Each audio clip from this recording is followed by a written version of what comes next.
मुझे मृत्यु लोक में भेजा।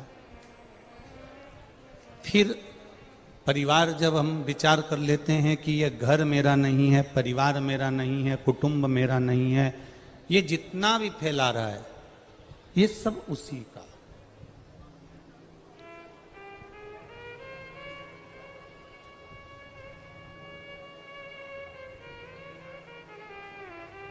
और जिस दिन हमने ये विचार कर लिया कि ये घर, ये परिवार, ये कुटुंब, ये कबीला, ये नाते, ये रिश्ते, ये सब कुछ हमारे है ही नहीं। हमने जिस दिन उस विश्वनाथ पर, राम पर, कृष्ण पर, दत्त पर, तुम्हारी जिसमें श्रद्धा है, तुमने अगर उस पर छोड़ दिया तो फिर वो परिवार, वो घर तुम्हारा नहीं रहेगा, वो मेरे शंभु विश्वनाथ का हो जाएगा, वो मेरे राम और कृष्ण का होगा।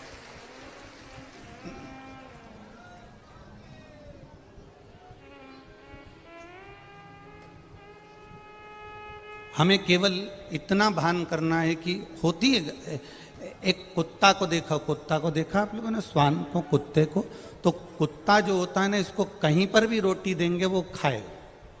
बोलो खाएगा कि नहीं खाएगा? कुत्ता जो होता है उसको कहीं पर भी रोटी दो वो खाता है। पर कुत्ता अगर कहीं से रोटी को चुपचाप से उठा कर लाता है, कुत्ता उस रोटी को कहीं से चुरा कर लाता है, वो कुत्ता उस रोटी को कहीं से झटप कर लाता है, और झपट कर जब वो रोटी को लाता है तो वहीं पर खाता है क्या? बोलो, जम के बोलो जरा। नहीं खाता। कहाँ जाएगा? दूसरी गली में, दूसरे मोहल्ले में, दूसरे स्थान पर, वहां जाता है और फिर उस रोटी को खाता है।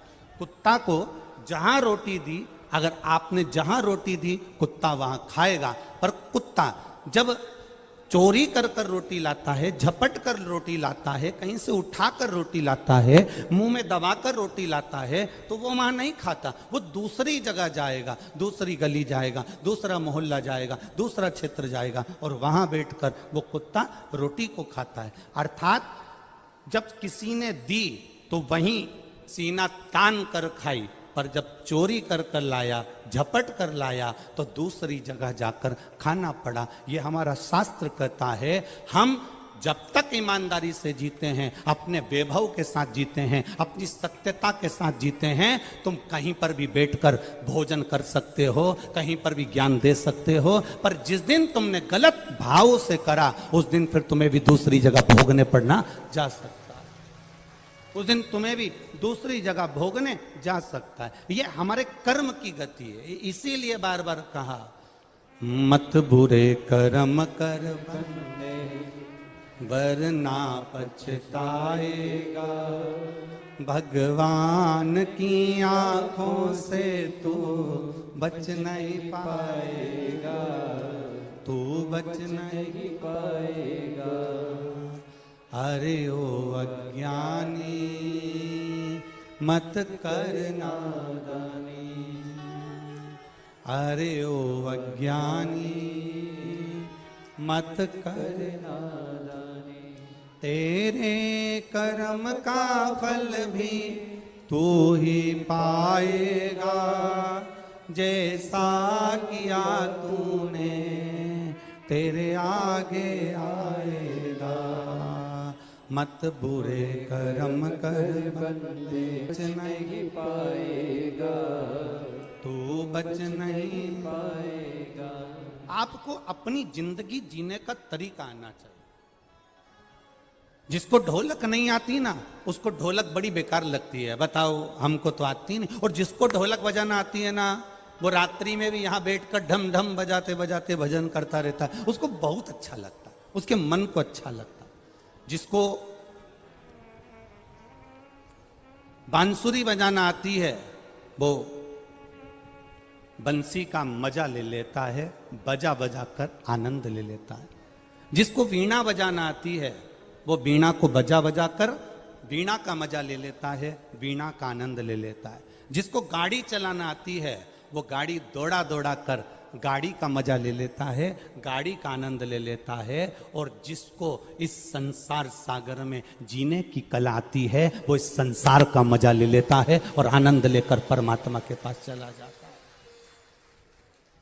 जिस दिन भागवत कथा में जाकर, राम कथा में जाकर, शिव कथा में जाकर, भगवान की शरणागति में जाकर, गुरु की शरणागति में जाकर, तीर्थ में जाकर, परमात्मा के चरणों में जाकर, भगवान की शरणागति में पहुंचकर, जिस दिन तुम्हें जीने की कला आ गई, जिस दिन तुमने सोच लिया कि मेरा 21,600 श्वास मनुष्य के शरीर से प्रतिदिन निकलती है, 21,600 श्वास जो मेरे बाबा ने दी है वो उसकी है। 3.5 करोड़ रोम छिद्र पूरे मनुष्य के शरीर में है। ये सारे 3.5 करोड़ रोम छिद्र जिसने दिया है ये उसके हैं। और जिस दिन तुम्हारे मन में आ गया कि ये श्वास उसकी, रोम छिद्र उसके, माता के गर्भ में उल्टे लटके हुए थे, दोनों मुष्टिकाएं बंद थी और अंदर प्रतिज्ञा करी थी मुझे केवल गर्भ से बाहर निकाल दो, मैं तेरा भजन करूंगा, तेरा भजन करूंगा, तेरा भजन करूंगा। गर्भ से निकलते से ही चालू हो गया, मैं तो भोजन करूंगा, भोजन करूंगा, भोजन करूंगा। भजन गायब हो गया, भोजन चालू हो गया। प्रतिज्ञा भी हमने तोड़ दी। उसके बाद भी विचार करना कि परमात्मा के आश्रित होकर जो जीता है, अंत में परमात्मा ही उसको हाथ में झेल कर और अपने धाम तक लेकर चले जाता है। हम उसके आश्रित हो जाते। कल सरकार नहीं आए, सरकार ने बोला था हम दूसरे तीसरे दिवस अवश्य पधार रहे, तो शरीर में थोड़ा सा सरकार के हाथ में कष्ट भी था। तो कल हम जब यहां से गए तो हमने कहा बारे पुष्कर बाबा, हम सरकार के पास होकर आए, प्रणाम कर कर आए जे को, और आना नहीं हुआ। पर आज जब हम यहाँ आ रहे थे तब मालूम पड़ा कि सरकार पधार रहे हैं, तो बाबा की कृपा से बहुत आनंद की अनुभूति हुई। क्योंकि गुरुजन, संत जन, साधु जन, तपस्वी जन, साधक जन, उपासक जन जब व्यासपीठ के नजदीक पहुंचते हैं तो इस, वो जैसे कहते हैं ना, चुंदड़ी तो बहुत सुंदर है पर इसमें एक आध गोटे का बूटा लग जाता ना। सनातन धर्म का जो एक मानव होता है, सनातन धर्म का एक जो व्यक्ति होता है, वो हंसी में जीना चाहता है पर हिंसा में जीना उसको पसंद नहीं आता है। वो हंसी में जीना चाह रहा है, हिंसा कर कर या किसी को कष्ट देकर, किसी को तकलीफ देकर, किसी को दुख देकर, किसी को परेशानी देकर, किसी को कष्ट देकर सनातन धर्म का व्यक्ति कभी जीना पसंद नहीं करता, कभी नहीं जीना पसंद करता। हिंसा से परे है वो।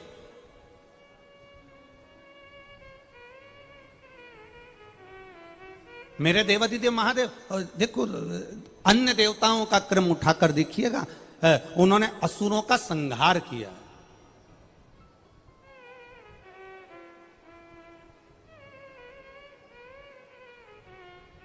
और मेरे महादेव का क्रम उठाकर देखिएगा एक बार, मेरे शिव जी का कोई द्रोही नहीं है, मेरे भोलेनाथ का कोई दुश्मनी नहीं है।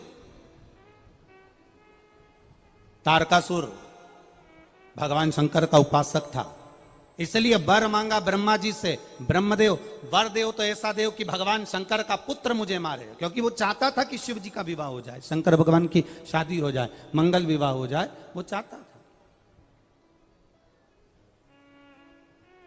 भस्मासुर शिव जी का बहुत बहुत बड़ा उपासक, बहुत बड़ा उपासक, जो शंकर भगवान के लिए सब कुछ करने को तैयार है। ऐसी तप साधना, ऐसी तप साधना भस्मासुर, अपने इतनी तप साधना, इतनी तप साधना भस्मासुर ने करी, इतनी तप साधना करी तो किसी ने कह दिया कि देवादिदेव महादेव कैसे प्रसन्न होते हैं। शंकर जी को रिझाने में लग गया, शिव जी प्रसन्न हो गए, मांग तुझे क्या चाहिए, आप बस मैं आपको याद करूं और आप आ जाएं। शंकर भगवान ने कहा जब तू मुझे भस्म चढ़ाएगा मैं दौड़ कर तेरे पास में आऊंगा। भस्मासुर ने नियम बनाया, मुर्दे की भस्म लाता था, भोलेनाथ जी को चढ़ा देता था, शंकर भगवान प्रसन्न होकर प्रकट हो जाते थे। अब भस्म रोज रोज कोई मुर्दे मिल रहे हैं क्या? अब भस्म कहां से लाए? चढ़ाते चढ़ाते 2-4-6 महीने निकल गए। एक दिन मुर्दे की भस्म ढूंढने के लिए, मुर्दे की भस्म को पाने के लिए ढूंढने के लिए सब जगह गया भस्मासुर, पर भस्म नहीं मिली उसको, उसको भस्म नहीं मिली। आखिरी में पत्नी ने देखा कि पति ने अपने कमरे में बहुत सारी लकड़ियां जमा ली है, बहुत सारी लकड़ी उसने अपने कक्ष में जमा रखी है।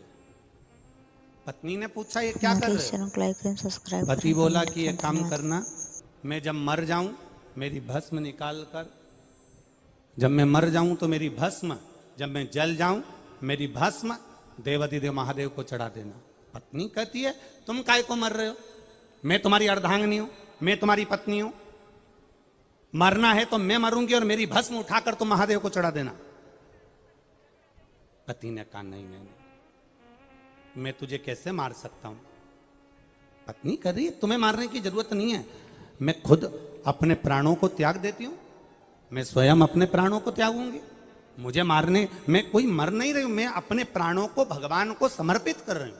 और पत्नी ने चारों तरफ लकड़ी लगाई और बस जलने के लिए तैयार हो रही थी। इतने में पत्नी ने अपने पति से कहा अपन दोनों को मरने से कोई मतलब नहीं, अपन तो ना तुम मरो ना हम मरे, एक काम कर दो, शंकर भगवान की इतनी आराधना करो कि भस्म की फैक्ट्री डलवा दो।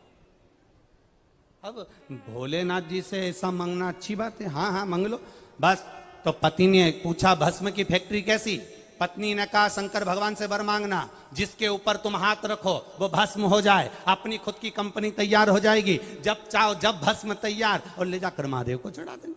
अब इससे जोरदार बात क्या हो सकती है? शिव जी प्रसन्न हो गए, प्रकट हो गए, मांग तुझे क्या चाहिए? बस बाबा भस्म ढूंढने के लिए बहुत दूर दूर जाता हूँ, भस्म मुझे मिलती नहीं है, अब मैं करूँ तो करूँ क्या? आपको प्रसन्न करने के लिए भस्म चाहिए तो मेरी खुद की कंपनी चालू हो, मेरी खुद की फैक्ट्री चालू हो। कैसी फैक्ट्री? मैं जिस पर हाथ रखूँ वो भस्म हो जाए, बस ये वर दे दो। अब भोले तो भोले, उन्हें क्या मालूम था कि इसकी कंपनी का माल मुझसे तैयार करेगा? उनको क्या मालूम था? उन्होंने कहा तथास्तु। पति गया घर, धर्मपत्नी से कहा बधाई हो। पत्नी ने पूछा क्या? अपनी खुद की कंपनी चालू हो गई, जिस पे हाथ रखूंगा वो भस्म। आज मेरा मन कर रहा है मैं तेरे गले लग जाऊं।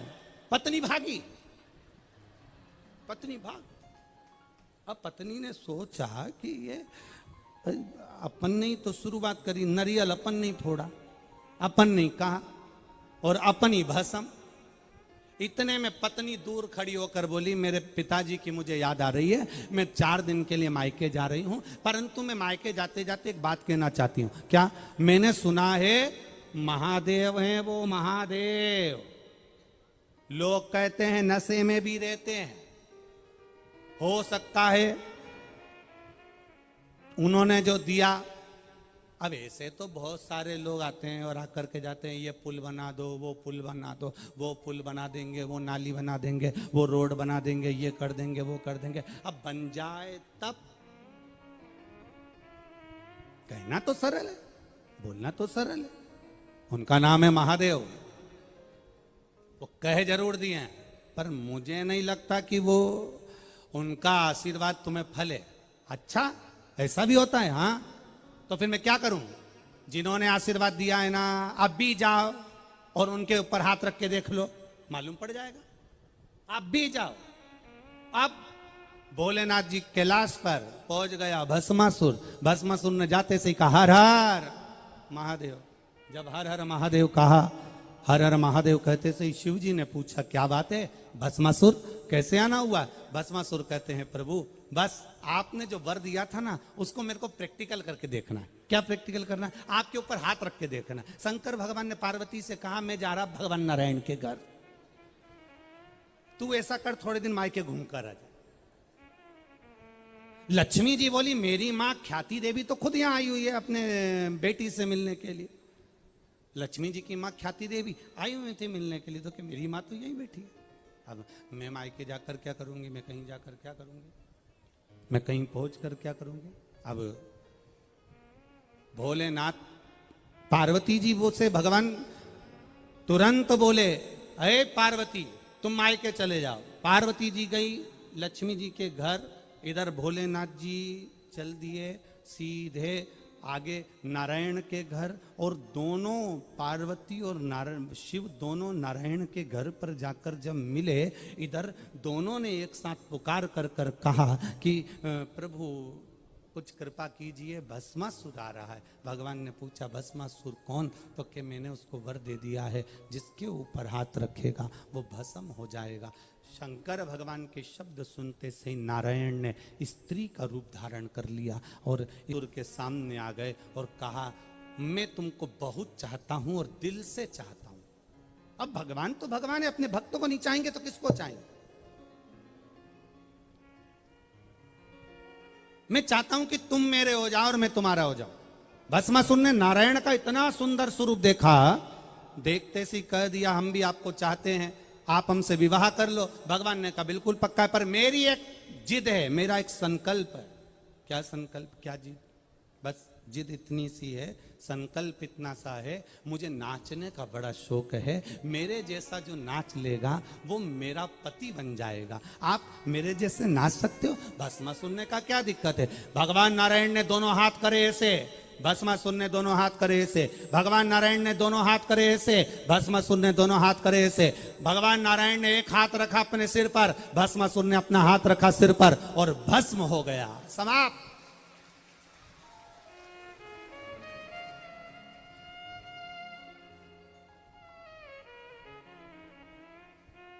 शिव का ना कोई एक भी शत्रु, एक भी असुर, एक भी राक्षस शिव के द्रोही नहीं है, दुश्मन नहीं।